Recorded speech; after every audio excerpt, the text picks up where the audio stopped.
You know those moments, right? The ones that really push you to your limit, where just giving up seems like the easiest, maybe the only way out.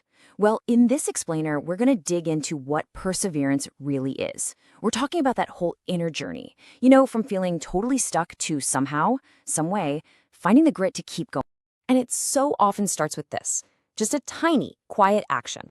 The feeling is so overwhelming that the only thing your body knows how to do is just stop.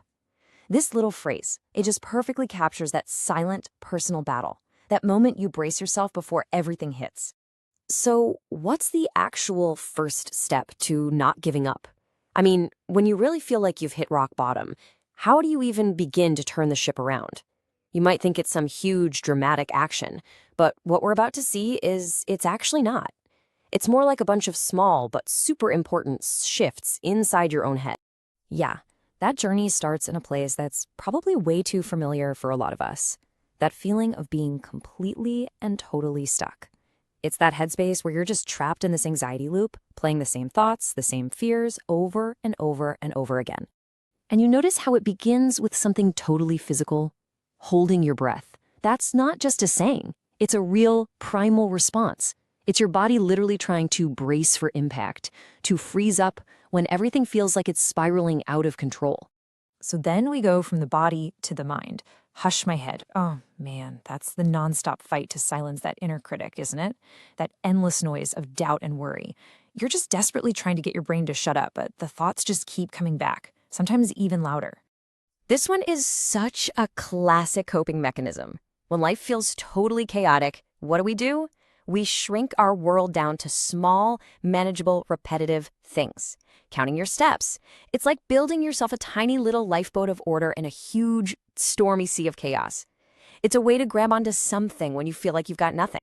And here's the kicker, right? This whole cycle, holding your breath, hushing your head, counting your steps, it takes a ton of energy, but it's not actually progress. You're just spinning your wheels. This is pretty much the definition of being trapped.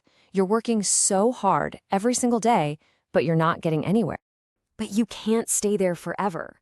Eventually, after putting in all that effort for zero results, you hit a wall, a breaking point.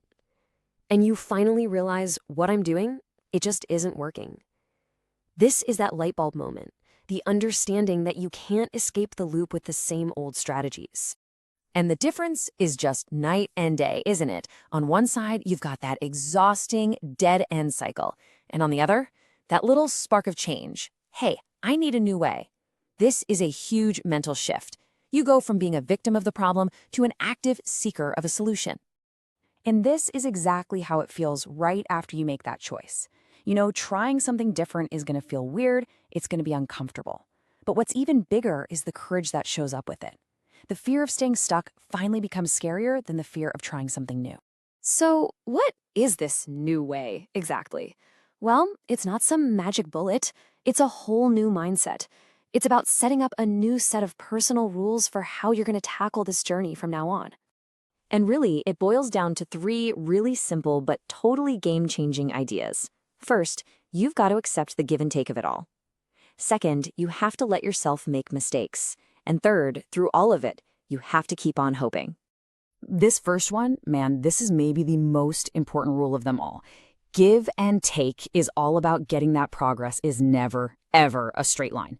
It's more like 2 steps forward, 1 step back. Some days you'll pour everything you have into it and get, well, not much.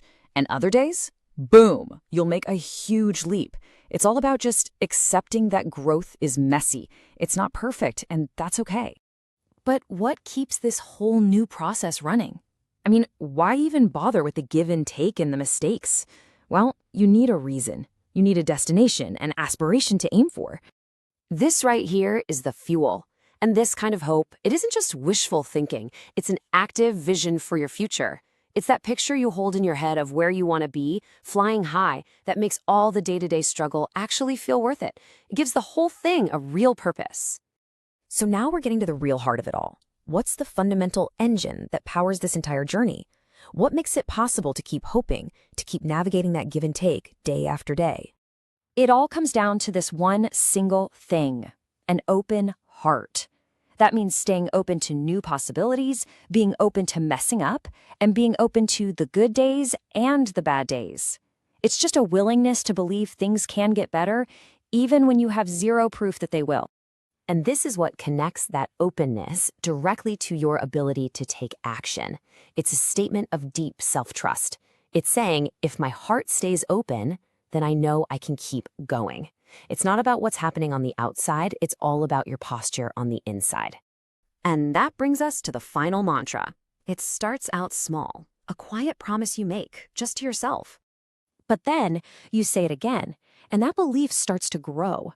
It's not just a thought anymore, it's turning into a real conviction. Until finally it becomes this undeniable, powerful truth that you feel in your bones. That is the sound of resilience. It's the promise you make to yourself, and now you actually believe it. So when you boil it all down, this whole journey of perseverance, it isn't about just gritting your teeth and pushing through pain. The real engine, the thing that fuels it all, is an open heart.